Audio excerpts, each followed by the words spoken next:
Bonjour à tous, soyez les bienvenus dans cette nouvelle Minute Conseil, la seule émission qui vous parle de votre profession, la vente directe.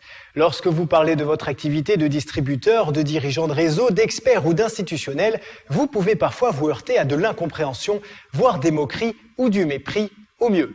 Tout ça à cause d'une mauvaise réputation qui n'est bien sûr plus du tout d'actualité.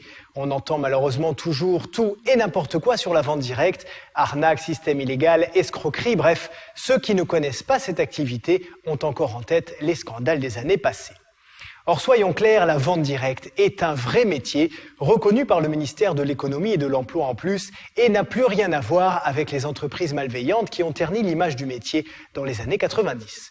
Pour être encore plus clair, voici les différences fondamentales entre la vente directe et ce que l'on appelle la vente pyramidale, rappelons-le, totalement interdite.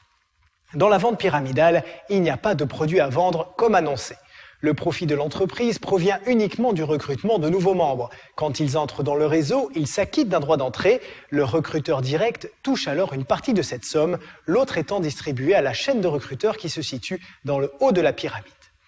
La vente directe, c'est bien sûr totalement différent. L'activité est basée sur la vente d'un produit ou d'un service et non sur le recrutement de nouveaux vendeurs.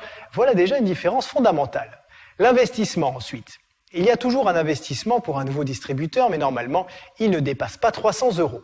Il correspond au matériel nécessaire pour commencer son activité et à un petit stock de produits pour amorcer ses premières ventes. Contrairement à la vente pyramidale où ce ne sont que ceux qui sont au sommet qui gagnent de l'argent, la vente directe offre les mêmes chances à chacun. Il n'est d'ailleurs pas rare qu'un vendeur débutant motivé gagne plus qu'un de ses parrains qui a pourtant plus d'ancienneté dans le réseau. Et elle est là, la beauté de ce métier. Enfin, si vous voulez être sûr d'opérer le bon choix, renseignez-vous auprès de la Fédération de la vente directe. Les entreprises qui y sont adhérentes sont clean à 100%.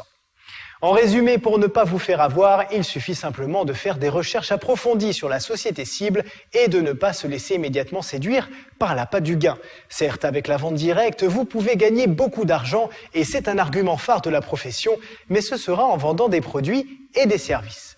Voilà, c'est la fin de cette Minute Conseil. Bon succès à tous et à bientôt.